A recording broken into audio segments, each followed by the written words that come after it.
What was conformity in 1950s American culture? Imagine a time when everyone seemed to be following the same script, living in similar houses, and dressing alike. That's what conformity looked like in the 1950s. After World War II, Americans wanted stability and order. They looked for comfort in routines and shared values. Society encouraged people to fit in and avoid rocking the boat. The idea of the nuclear family was central. Most families had a married couple with children, living in suburbia. Neighborhoods like Levittown had houses that looked almost identical.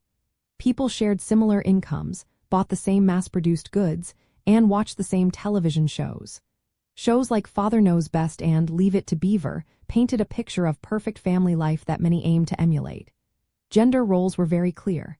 Men were expected to be breadwinners, assertive and strong. Women were homemakers, responsible for keeping the house tidy and raising children. Women working outside the home often faced social disapproval. Society linked happiness to marriage and domestic life, even if many women felt lonely or unfulfilled. Respect for authority was a big part of social behavior.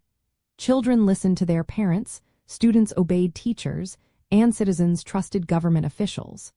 The Cold War added to this pressure. Fear of communism made Americans want to show they were loyal and patriotic.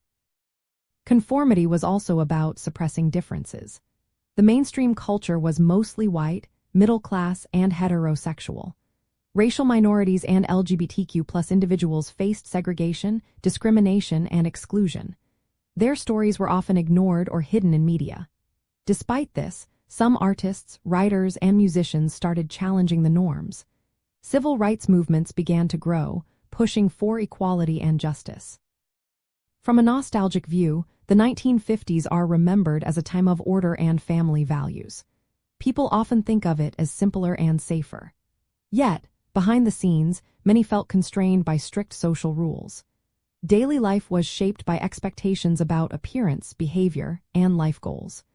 Men wore suits and ties, women dressed in dresses, and everyone aimed for early marriage and suburban stability. The era's culture was reinforced by television and advertising, which promoted the ideal of the perfect family and community. Overall, conformity in 1950s America was about creating a stable, predictable society. It reflected a desire to recover from wartime chaos and build a unified community. But it also meant that many voices and lifestyles were pushed aside in the process.